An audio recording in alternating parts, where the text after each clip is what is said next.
Big win for Barcelona today in La Liga against Rayo Vallecano, but I'm not going to lie, this has to be one of Barca's worst performances that I've seen this season.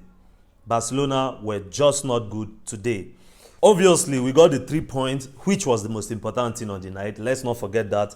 The 3 points was the goal, and eventually we achieved that. But the performance overall from the team, it was not pleasing to watch today against Rayo Vallecano. In the last 15 minutes of that game, it was all Rayo. Like, they had us pressed.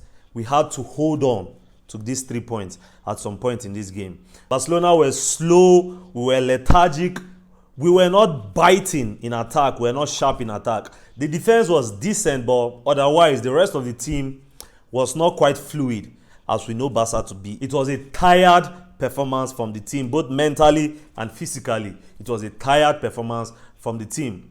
But kudos to the heroics of Joan Garcia. Barca have struck gold with the signing of this goalkeeper. Earlier in the week, he was called up to the Spanish national team for the very first time, following his impressive performances for Barcelona this season. And once again, Joan Garcia proved today why he has to be in the conversation for the best goalkeeper in the world currently. Looking at current performance, Joan Garcia has to be up there when you talk about the best goalkeepers in the world, because this guy is single-handedly winning games for Barca in a title race. In the midst of a title race with Real Madrid, Joan Garcia is single-handedly pulling off miracles that are seen Barca drawing closer to the title. He was rightly named the man of the match today following this incredible performance, and he still remains the goalkeeper with the most clean sheets in La Liga. And this guy was out for 2 months earlier in the season.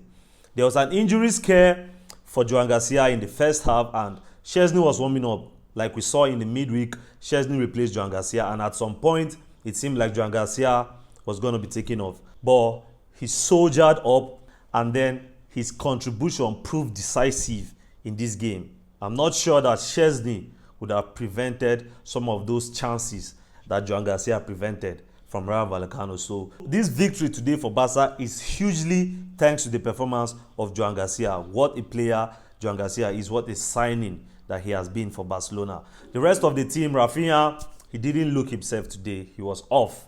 And like I said, I think it has to do with the fatigue from that huge performance we put in against Newcastle in the Champions League. Because looking at the lineup, Hansi Flick, he played basically the same lineup, the same team that played against Newcastle. The only change was Ronald Araujo at right back. That was because Eric Garcia was injured, of course, in that Newcastle game, and Araujo replaced him. So he was the only change to that starting lineup. And that was the first half substitution in the Newcastle game. So Araujo basically played most of that Newcastle game as well. So I think you can excuse the team for being a bit tired today, because in midweek it was a huge effort. Today it showed physically and mentally the strain. It showed in the performance of the players. But the most important thing today was getting the 3 points, and now Barca have extended that gap to Madrid to 7 points with 9 games to go in La Liga. Of course, there's the Madrid derby coming up later tonight, and let's see how that unfolds. But as it is right now, despite the fact that it wasn't the best performance from Barcelona, we did what was necessary and we remain top of La Liga, 7 points ahead of Real Madrid. Let me know your thoughts in the comment section down below, guys, and I'll catch you on the next one. Adios.